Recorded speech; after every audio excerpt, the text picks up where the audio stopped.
ओम शांति मित्रों, आज આપણે मीठी कढ़ी बनावવાની છે। तो मैं 4 वाटका જેવી છાશ લીધી છે અને 2 ચમચી ચણાનો લોટ લીધો છે અને સરગવાનો પાવડર લીધો છે અને વઘાર માટે મેં મેથી લીધી છે અને લવિંગ લીધા છે, પછી ધાણા છે, આદુ છે। હવે હું આ લોટ એમાં નાખી અને ડોઈ નાખવાનો છે।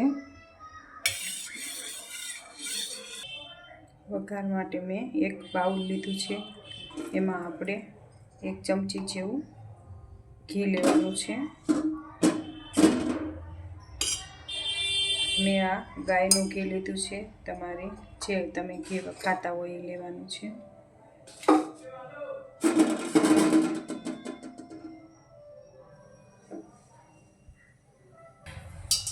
જો ઘી આપણું આવી ગયું છે। હવે એમાં આપણે વઘારમાં રાઈ લેવાની છે, ચપટી જીરું નાખવાનું છે, 2 લવિંગ નાખવાના છે અને આ સૂકી મેથી, મીઠો લીમડો,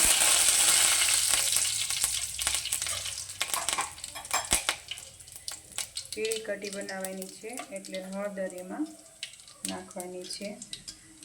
હવે આપણે આ ગોળને રાખીશું।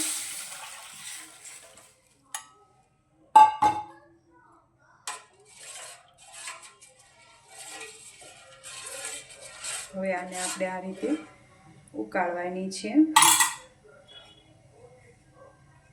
આ મેં આદુ લીધું છે, જે આપણે આ સરગવાનો પાવડર લીધો હતો એ એમાં આપણે નાખવાનો છે।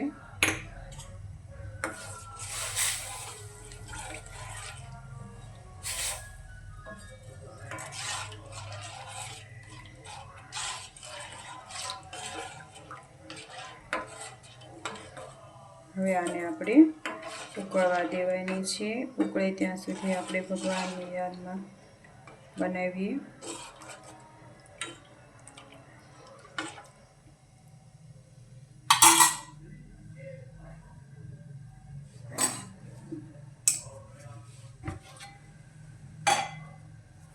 મીઠી કઢી બનાવવાની છે એટલે આપણે ગોળ લેવાનો છે। ગોળ તમને સ્વાદ પ્રમાણે લેવાનો છે, આમ જેવું મીઠું ભાવતું હોય એ પ્રમાણે।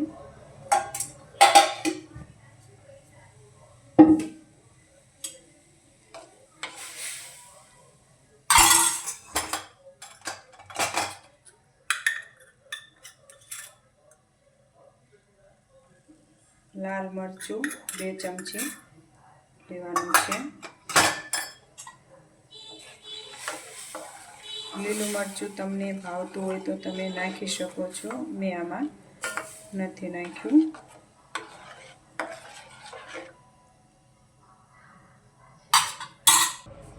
જો આપણી કઢી ઉકળે છે, હવે આપણે એમાં સ્વાદ પ્રમાણે મીઠું નાખવાનું છે અને 1 ચમચી ધાણા જીરું પાવડર,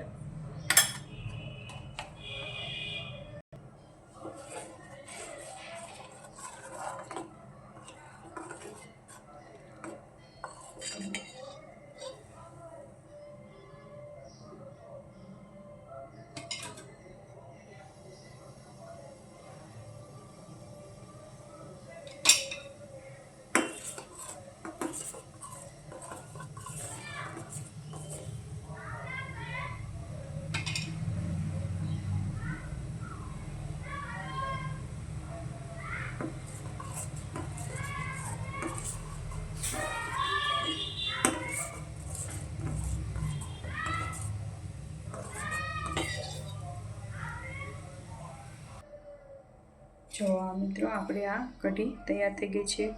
હવે એમાં આપણે લીલા ધાણા નાખવાના છે।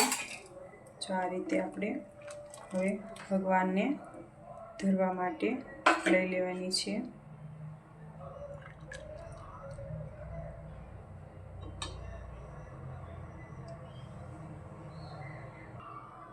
જો જો મિત્રો આ આપણે કઢી તૈયાર થઈ ગઈ છે અને પરમાત્માની યાદમાં બનાવી હતી. તો આપણે પરમાત્માને થૂલી અને કઢી, મેં આ થૂલી બનાવી છે અને એની સાથે મેં કઢી બનાવી છે. તો આપણે પરમાત્માને ધરી દઈશું. ઓમ શાંતિ મિત્રો.